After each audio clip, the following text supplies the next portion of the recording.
بسم اللہ الرحمن الرحیم، میرا نام ماجد ہے۔ یوٹیوب چینل پر آپ مجھے دیکھ رہے ہیں۔ ناظرین، آج معاشی اور سیاسی تجزیہ جس طرح ہمیشہ ہم کرتے رہے ہیں، اسی طرح آج بھی اس کو جاری رکھیں گے، اپنا ایپیسوڈ کہہ لے یا جو بھی کہہ لے۔ تو اس سے پہلے درخواست ہے کہ آپ چینل سبسکرائب کریے اور بیل آئیکن دبائیے تاکہ بروقت معلومات آپ تک پہنچ سکیں۔ تو آپ لوگوں کو معلوم ہے کہ اس وقت جو پولیٹیکل سچویشن ہے ایک انتہا درجے تک پہنچ چکی ہے، اور اس میں سب سے اہم اس وقت کردار ہے عمران خان صاحب۔ میں 2-3-4 وجوہات بتانا چاہتا ہوں کہ عمران خان صاحب اس نہج پر کیسے پہنچ گئے۔ جو اس وقت ان کی جو درینہ ساتھی ہے، جو پولیٹیکل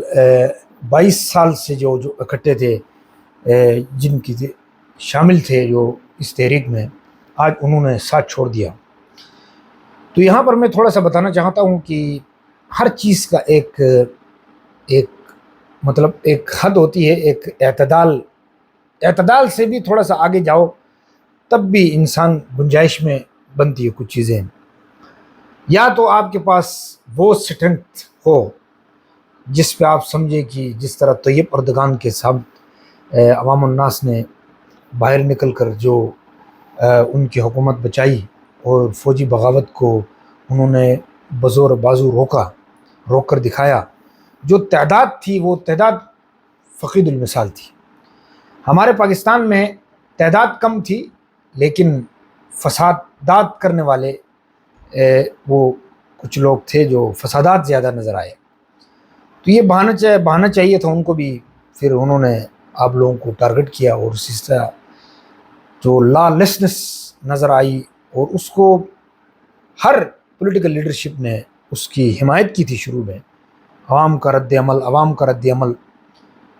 جب تحریک عدم اعتماد آئی اس پی ٹی آئی کے عمران خان کی حکومت کے خلاف، تو اس وقت بھی انہوں نے ایک انتہائی بلنڈر ٹائپ کا وہ کر کے اس کو پھینک دیا۔ پہلے خود ہی اعلان کیا کہ میں مقابلہ کرنا چاہتا ہوں، آئے مقابلہ کر کے دکھائیں، اور ایک بال سے 3 وکٹیں گراؤں گا، تینوں کو آؤٹ کروں گا، یہ کہا۔ پھر بعد میں اس کو اپنی مرضی سے مسترد کیا۔ پھر اس کے بعد سپریم کورٹ کے حکم کے باوجود اس کو 12 بجے تک، یعنی انسانیت کی تذلیل نظر آ رہی تھی اس میں۔ اسٹیٹ نے ایک مائنڈ سیٹ بنا لیا کہ اس شخص کا یہ جو کردار ہے یہ بڑا پن نہیں بلکہ چھوٹا پن نظر آ رہا ہے۔ تو بہت ساروں نے اس وقت جو پی ٹی آئی کے جو انتہائی ایجوکیٹڈ لوگ تھے، انہوں نے بھی اس کو سپورٹ اس لیے کیا کہ ان جیسوں کے لیے، یعنی شہباز شریف، پیپل پارٹی، زرداری کے لیے اس طرح کا مقابلہ کرنا ضروری ہے کہا کہ جس طرح کے وہ لوگ ہیں، اسی طرح کا رویہ ان کا مقابلہ اس سے نچلے سطح تک گر کر اس کا مقابلہ کرنا ضروری ہے۔ تو پھر اسٹیٹ کے مائنڈ میں ایک بات آ گئی کہ یہ کام انتہا درجے کا کیا، پھر بھی چھوڑ دیا۔ آپ لوگوں کو معلوم ہے آرمی نے کوئی اس طرح کا کوئی ریئیکشن نہیں دیا۔ اس کے بعد پھر ایک جلسوں میں آرمی کو جس طرح ٹارگٹ کیا گیا کہ اس حکومت کو لانے میں کردار ہے، پہلے خود کہا کہ ہماری حکومت بچائی نہیں اس لیے ہم گلا کر رہے ہیں، پھر بعد میں خود کہا یہ سارا کچھ پی ڈی ایم کو لانے اور ہمیں گرانے میں اسٹیبلشمنٹ اور فوج کا کردار رہا ہے۔ اور پھر میر جعفر میر صادق کی نعرے لگائے گئے، پھر بھی ہم نے دیکھا کوئی اس طرح کا کریک ڈاؤن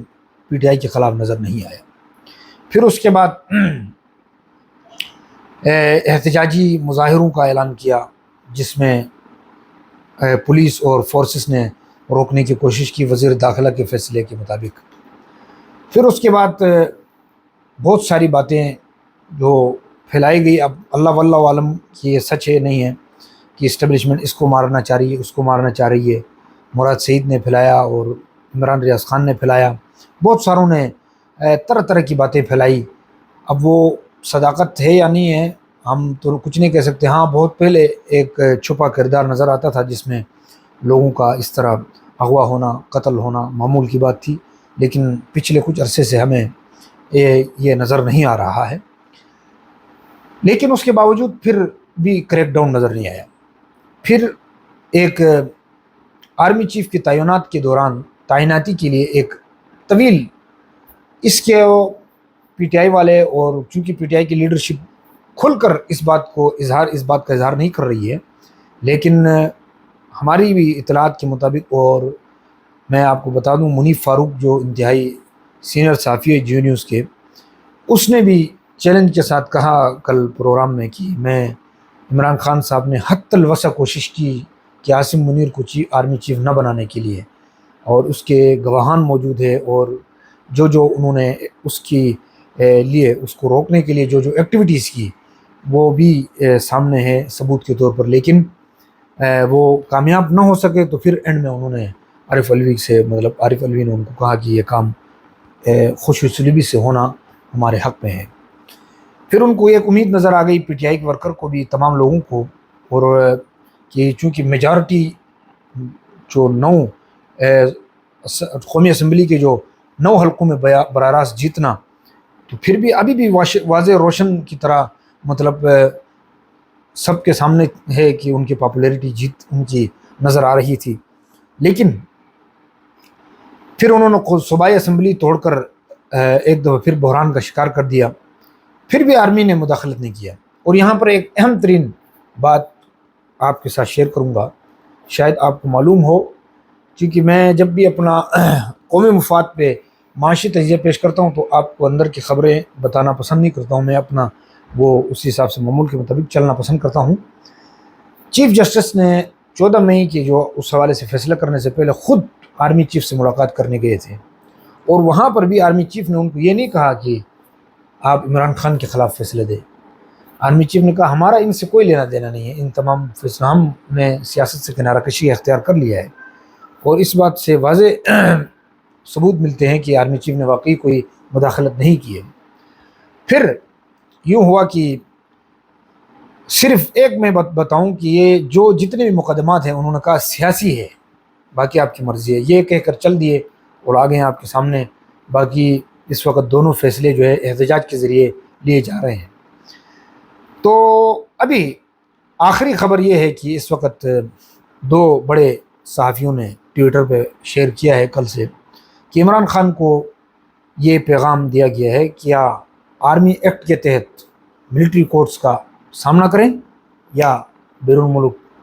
روانہ ہو جائیں، سیاست سے کنارہ کشی اختیار کریں تھوڑے عرصے کے لیے۔ تو اس حد تک، اور اس وقت جو کریک ڈاؤن نظر آ رہا ہے، آرمی نے پہلے جو نیوٹریلٹی شو کرتی تھی، اب کھل کر انہوں نے پی ٹی آئی کے خلاف ہونے کا عملی ثبوت بھی دے دیا۔ اب چونکہ انہوں نے انتہا کر دی نا، تو وہ آپ جتنا مرضی کہیں کہ آپ یہ میرے ورکر نہیں ہیں یا جو بھی ہیں، ورکر آپ کی ہی تھے، احتجاج کی کال آپ نے دی تھی، عوامی رد عمل کا آپ نے کہا تھا، تو ان کو کنٹرول کرنا بھی آپ کی ذمہ داری تھی۔ البتہ یہ ہے کہ پی ٹی آئی کا جو اس طرح کا رویہ نہیں تھا، لیکن وہ آیا۔ اب اینڈ میں بتانا چاہتا ہوں پاکستان کی معیشت کے حوالے سے، جون اینڈ تک پاکستان کے لیے انتہائی اہم ہے، کیونکہ ابھی فی فارن ریزرو میں $600 بلین کی پھر کمی آئی ہے، اور اس کے علاوہ جو ہمارے پاس یعنی خزانہ خالی ہونے والا ہے بالکل جون تک خزانہ خالی ہو جائے گا۔ تمام معاملات وہ ہم پے کرنے کے بعد جون تک ہمارے قومی خزانے سے فارغ ہو جائیں گے۔ چائنیز کے جو $2 ارب ہیں وہ بھی رول بیک، ان کو الگ دینا ہی دینا ہے، لیکن اس کے باوجود $3.7 بلین ہم دیں گے، اور اس کے ساتھ 400 ملین ہم نے سود قیمت میں، یعنی $4 کروڑ ہم نے سود قیمت میں دینا ہے۔ یہ بات یاد رکھیے۔ تو جون تک اللہ کرے کوئی ہمارے فارن ریزرو بڑھ جائیں، لیکن ابھی تک کوئی اس طرح کے شواہد نظر نہیں آ رہے ہیں، جو کہ انتہائی ہمارے لیے ٹف سچویشن ہے، بدترین صورتحال ہے۔ تو